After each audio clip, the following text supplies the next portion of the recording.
I'm really excited to talk about this. This is actually our first vidcast that we've done in a very, very long time. And I'm excited about this one in particular. And I'll tell you why. I'm going to share a story with you in a bit. But I've got two guests today to help me talk about glyphosate, or as you might know it better, Roundup.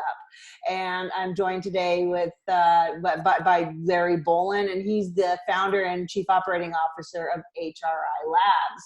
I know I've done that glyphosate testing on my own dogs and on myself. He's, believe it or not, he is a former NASA engineer. How does that happen? How do you start out as literally a rocket scientist, Larry, and then end up doing glyphosate testing?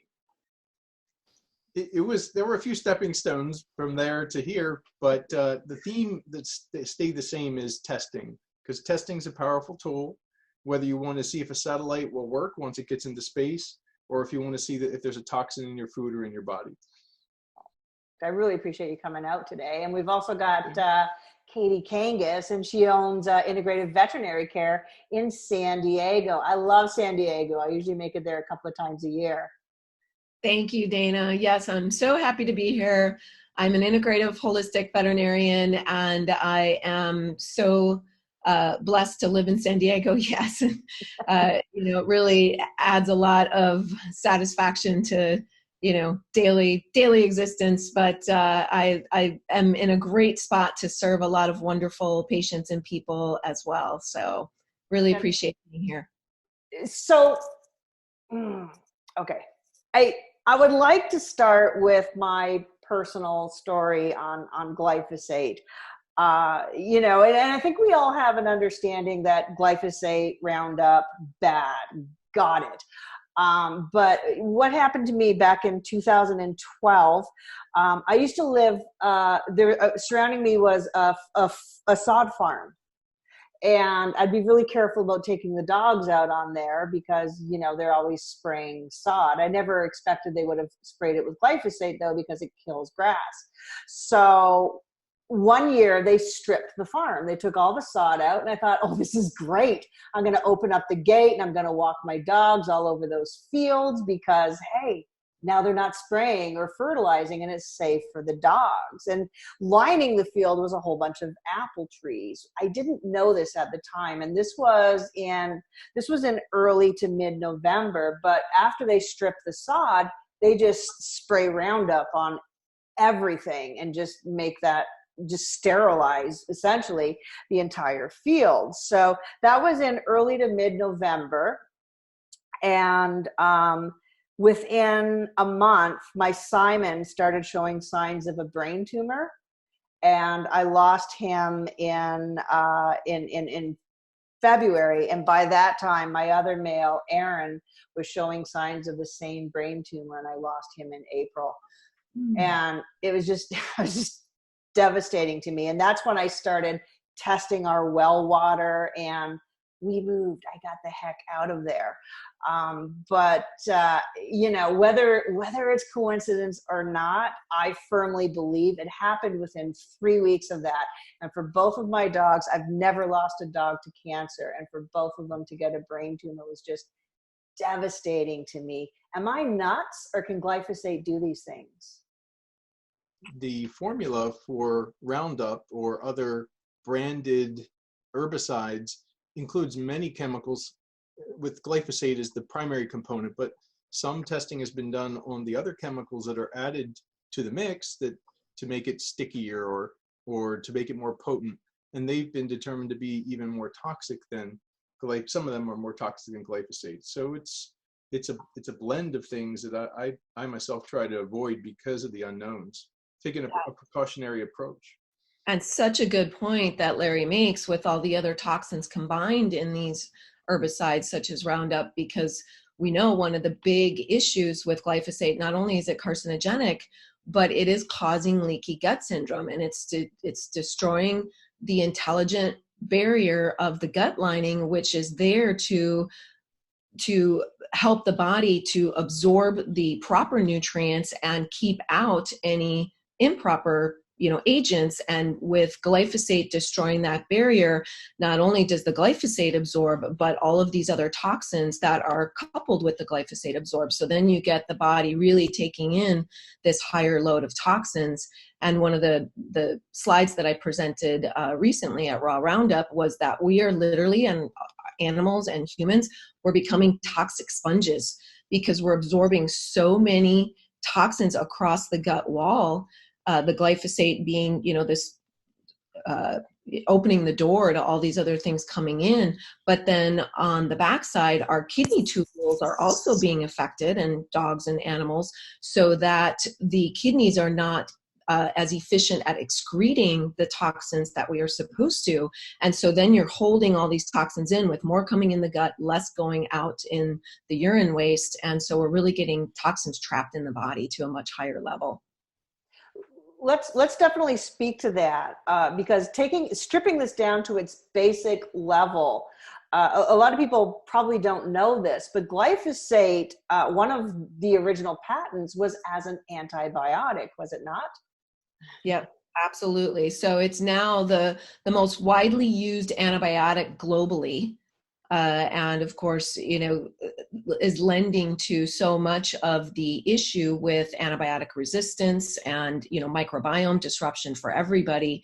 But importantly, also, it does act as an antibiotic, but it acts as, with the herbicide component of it, it's blocking nutrients in the plant to be developed, blocking microbes in the soil. So not only is there a microbiome and a microbe disruption with the antibiotic portion, but the food is no longer able to hold its medicinal capacity like it was. So our food is really losing its opportunity to be our medicine. Another important fact, I think, just comes from the news in the last week, in that there's now a legal precedent that the effect of glyphosate, it can harm more than plants. It was a $40 million legal settlement against Monsanto for claiming falsely on their label that it only harmed plants. But the scientific literature shows that it actually can disrupt certain pathways in bacteria. So just taking that one more step, that suggests it could harm people because there's so many important bacteria in our bodies. So now that's codified into law, and it gives it a lot more weight than just speculating about the antibiotic properties alone. And Dana, when they, were offering that information, we had nowhere near the understanding and knowledge of the microbiome and its critical component in the health of all animals and people. And so it's such a different awareness at this point. And, now the ubiquitous use of it has gone so far. Absolutely right. Dana, on a positive note, I look at glyphosate as it's like a canary in the coal mine. If it's there in foods that you're eating or your dog is eating, it's an indicator that there are probably many other toxins because the industrial processes that were used to grow the food or produce the food. So when you test for that, you're really probably showing the likelihood of many other compounds. The flip side is you see so many healthy people and healthy animals who've gone organic, or in the case of dogs who've gone raw. I just look at my own lab mix. She's in her 16th year right now, and she's been on raw since 2012. And she's amazing. She has such robust health. Every single morning, she plays tug of war with the 5-year-old. She's like 15 and a half. And I just think there has to be a connection to her lifestyle, especially to the food she's eating. Spending money on organic and, buying clean food really does pay off, because there are so many people that have, a misunderstanding that spending money on organic doesn't, do anything, because a lot of foods are so mislabeled. But at least as far as glyphosate is concerned, because of the great work that Larry and his lab are doing, we now know that 95% of the food labeled organic at least doesn't have traces of glyphosate in it. Am I correct, Larry? Yeah, you're getting, and so that's in any class, that's an A 95%. So people often say, is organic any better, or it's probably polluted because these pesticides don't know boundaries. But in general, it is better if you're trying to minimize your exposure. Yes, there's a little bit that comes from the rain. Some comes from irrigation water. Some comes from drift that's in dust from adjacent farms. But it just can't compare. There's incidental hot spots, but for the most part, it's clean. That's wonderful. Then we know it's empowering for us to have that information that for our pets and ourselves, we can, go that extra mile and look for those organic foods, or even better yet, locally grown, farmers market, local farmers, support them and really focus on clean eating for our pets and ourselves. Yeah. Now, Larry, I know you've done a lot of testing, like testing the glyphosate levels in urine and all sorts of different species. And which species has the most amount of glyphosate on the whole, would you say? The levels we've seen have been highest on average in dogs at about 16 parts per billion in their urine, compared to half a part in human beings. So over 30 times higher. And I think the reason for that is that the grain-based, but especially the bean-based kibbles are very high in glyphosate. So the ones that have chickpeas, pea protein, or lentils are off the charts. They're some of the highest foods for glyphosate we've ever tested. Horses can be high too, and cats are often high. The thing about horse feeds is they don't even put what's in the bag on the label. It's ridiculous. If you think dog food is bad, try picking up a bag of horse feed, but it's all genetically modified soy and crapola. But that's a really interesting distinction, because you would expect that horses would have a really large amount of glyphosate in their feed. You wouldn't expect dogs to have more, but for that link to be the legumes is fascinating.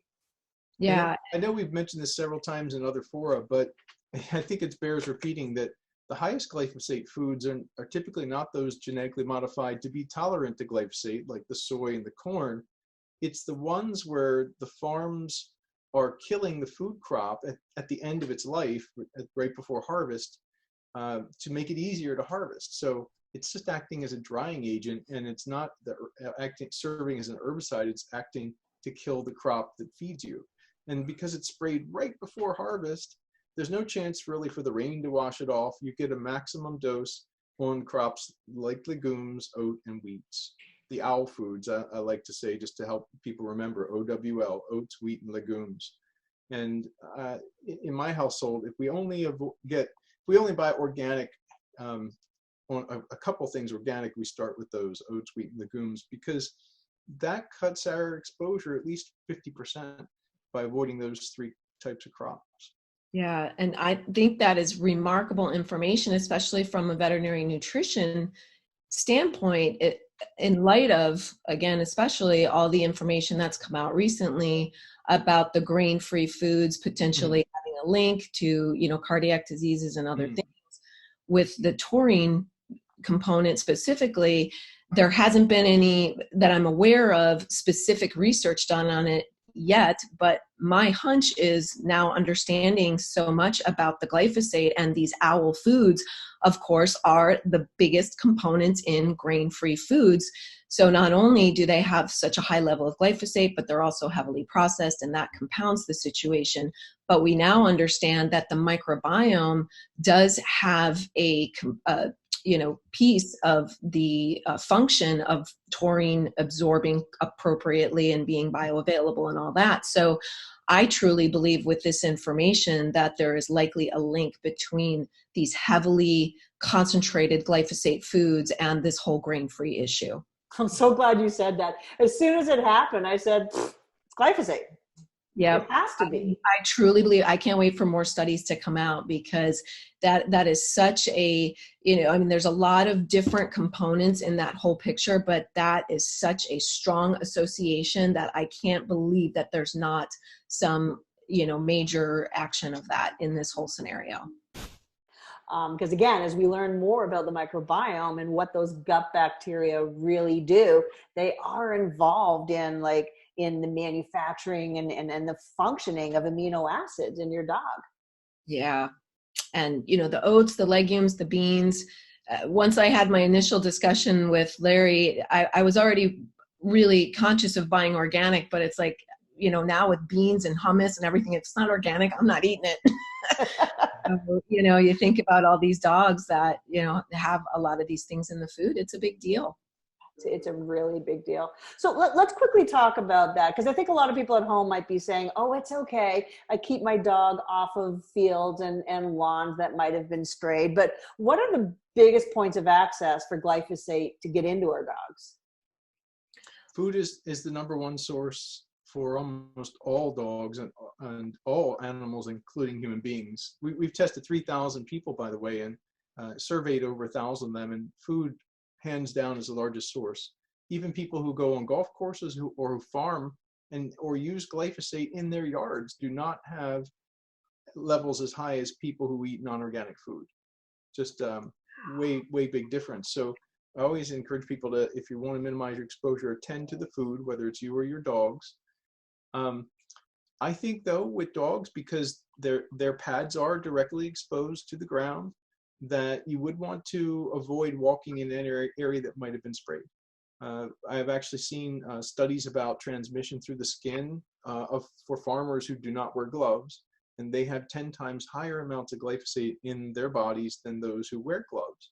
So that tells you that it can pass through your skin, and so a dog, either through the paw pads or through its tongue, just as it's grooming itself, you would want to be careful. Don't freak out about it, but I'd be careful. Mm-hmm. And a lot of dogs too are such sniffers. They're sniffing in the ground a lot. Mm-hmm. So not only is their skin and their foot pads coming into more physical contact with glyphosate than most humans would ever come in, but they're also little hoovers all over the ground sniffing up everything. So there is a lot of sinus exposure as well getting into the body, I think, too, for dogs. Huh. Well, while we're talking about outdoors, that they like to eat the grass as well. Yeah, good point. Yeah, a lot of dogs munch on grass too. True, but I thought about that a little bit. If they eat the green grass, that's grass that probably wasn't exposed to glyphosate. So I worry a little less about that. But the thing that really bothers me is one of my dogs loves to eat deer poop. And this is an issue because 80% of glyphosate is excreted through poop. And so if a deer has been grazing genetically modified corn or soy field nearby, now it's moving that glyphosate over into your yard, and you'd want to watch out having any of your dogs eating that. Wow. So Larry, to clarify, interestingly, from a medical standpoint, 80% of the glyphosate is excreted in the stool. So is 20% in the urine then? About 20%. Okay. Yeah, that's really interesting. I wonder, I did make a mention in my presentation too, glyphosate has been linked to other types of cancer. We mentioned bladder cancer and lymphoma in dogs, but it's been linked to colon cancer in humans too. Oh, So, okay. I wonder too with even with dogs at any species, the glyphosate being excreted that route, how much impact it has in that regard. Right. Let's talk about how we can maybe get glyphosate out of our dogs. There was an interesting study where they took cows and they fed them sauerkraut juice powder, humic acid, and one more thing that I can't remember. And they measured the amount. And Larry, you probably know a lot about more of this study than I do. And they measured the glyphosate in the urine, and there was a significant reduction. Are there dietary things? What kinds of things can we do to help maybe remove any glyphosate from our dogs? I believe that the sauerkraut could have worked because I ran an experiment where we treated corn with apple cider vinegar, and both of them are fermented products. In that experiment, within a couple days, the level of glyphosate had diminished 20%. So not completely, but it was measurable. And so it made us wonder if you had a fermented product with, say, a different set of bacteria than what we saw in apple cider vinegar, or maybe if you had higher levels, then that might have a bigger effect. We ran another experiment with an unknown compost tea, which has lots of bacteria in it, right? This is like a water extraction from compost, which is loaded with beneficial bacteria. So we didn't know exactly its source or how it was created, but once we applied it to soil, the level of glyphosate diminished by 60% after 30 days. It suggests that there will be ways that you could either ingest something and somehow break it down from its full form, or you could apply it to the soil where the food is grown. I've been a fan of fermented foods for quite some time. The more and more we learn about the microbiome and understand all of the importance of that, I've really been focusing on recommending fermented foods for pets and for people. Mm-hmm. But I am aware there's numerous studies that have occurred, even older and recent studies that have shown the value of apple cider vinegar, and whole communities of people that have better health parameters because it's culturally common in those areas to consume apple cider vinegar every day and things like that. So what a wonderful thing to know that even just that makes a difference. And then you talk about all these other healthy fermented foods that we can utilize for our pets and ourselves. That's tremendous information. So I love it from a food standpoint. There are a few products, Dana, if you'd like me to mention, there are a few products that I'm aware of that do have ability to help to eliminate glyphosate as well. Yeah, go ahead. Okay, so one of them I did mention in my presentation, and that is a liquid product that is called Ion Biome Gut Health Now. It was originally labeled as Restore. So when I wrote the article for Dogs Naturally last year, in my article, I mentioned it briefly toward the end of the article, and it's called Restore for People and LumaPet for dogs and cats, but it was late last year relabeled to Ion Biome. And it is a liquid product. It is natural. It comes from carbon in fossilized soil, I believe. And they found that through a lot of the soil science that Dr. Bush was doing to, when he really started getting an understanding of glyphosate. And so it has been shown, even on electron microscope images, how it literally helps to zip tight the cellular junctions in the gut lining and also affects the kidney tubules. They make sinus products as well, actually. So that is a wonderful option, and it's good for animals and people. And so I actually carry that at my practice, take it myself and give that to my dog. Another very encouraging option too is there's a product called Clinoptilite that is a Glacier Peak Holistics product. And they have appearance oftentimes in the Dogs Naturally editions as well. And they make a lot of wonderful herbal products, but Clinoptilite is a very specific form of zeolite.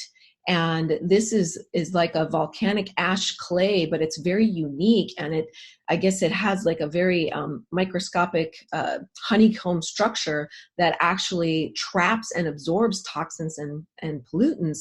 And it can even remove heavy metals from the body like arsenic and lead and things like that. It's got other properties as well, but definitely glyphosate is one of them. It can remove toxins. So it's known to be a detoxifier and will bind these things. But from what I understand, it also has antiviral properties and even some digestive aid properties. So the zeolites or the clinoptilite can be also a very useful thing in this regard and many others. So good things to know. Yeah, and that's not unlike the humic acid as well, because I know that Humic Sure is another really good product. Same thing, it just binds to those toxins and helps exit them through the system. Just make sure, and I'm sure Glacier Peak does this, but if you're buying any type of humic acid, fulvic acid, or zeolite, just make sure it comes from soils where they're not using glyphosate. Right. That would be yeah. Good quality, right, from the get-go. All right, guys. Well, I don't want to keep you all day. I could talk about this all day, but I really appreciate you coming out. And Larry, if people want to test glyphosate levels in their dog's urine, how do they get your tests? You might still have them on your website. I would encourage them to go to Dogs Naturally and pick up a kit since you stock some, and we'd be happy to run the test for them.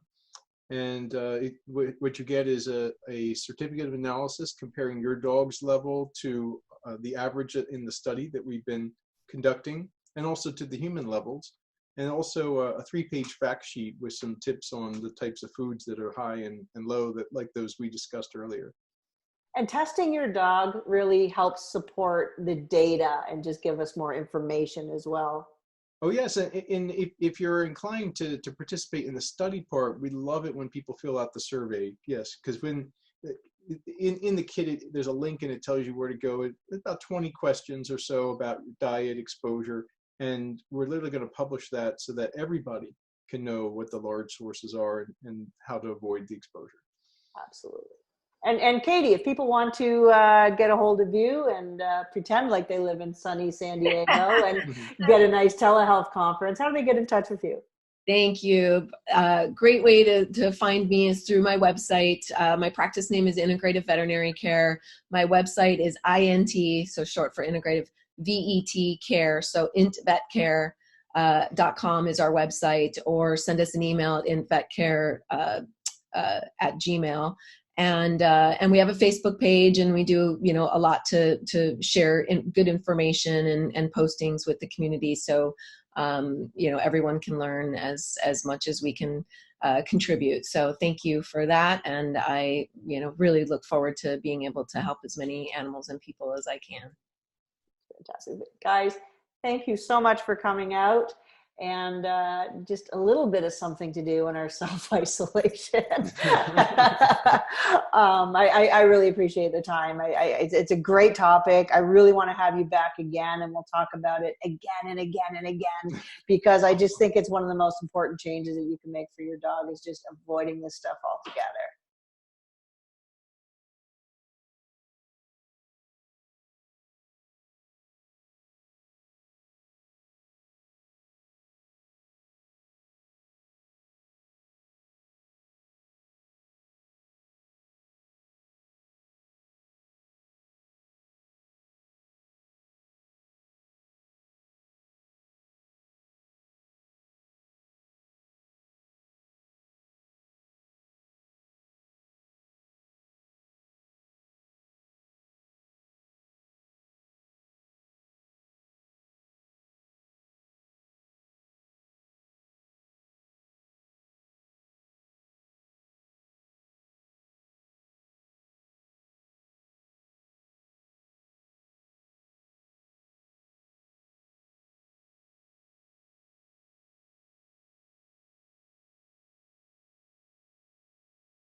looks kind of blurry.